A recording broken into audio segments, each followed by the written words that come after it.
Does socialism lead to totalitarianism and less political freedom? Imagine a society where everyone shares equally and the government controls many aspects of life. Now, does that mean freedom is lost? That's what many wonder when they hear about socialism. Let's look at what socialism really is and how it connects to political freedom and government control. Socialism is an economic and political system where the community owns and manages the main resources and industries. Its goal is to reduce inequality and improve social welfare. Totalitarianism, on the other hand, is a form of government where the state has total control over all parts of life, including private ones. It often involves one-party rule and suppression of opposition.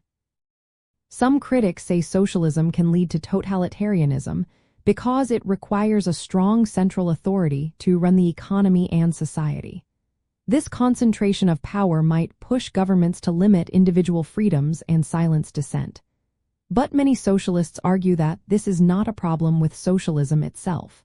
Instead, it's about how it is put into practice. Looking at history, some socialist states turned into authoritarian regimes. The Soviet Union under Joseph Stalin and China under Mao Zedong are examples where socialist ideals were overshadowed by strict control and repression. These cases show how power can shift when governments become too centralized. However, these are considered deviations from true socialism, which aims for democratic control and equality. Today, some countries like Sweden and Denmark are often called social democracies. They combine socialist ideas with democratic governance. These nations have high levels of political freedom and strong social safety nets. They show that socialism does not have to mean less freedom if balanced with democratic principles. The risk of losing political freedom depends on how governments manage power. If they build checks and balances, political rights can be protected even with a strong role for the state. Democratic socialism aims to do just that, combine economic fairness with political liberty.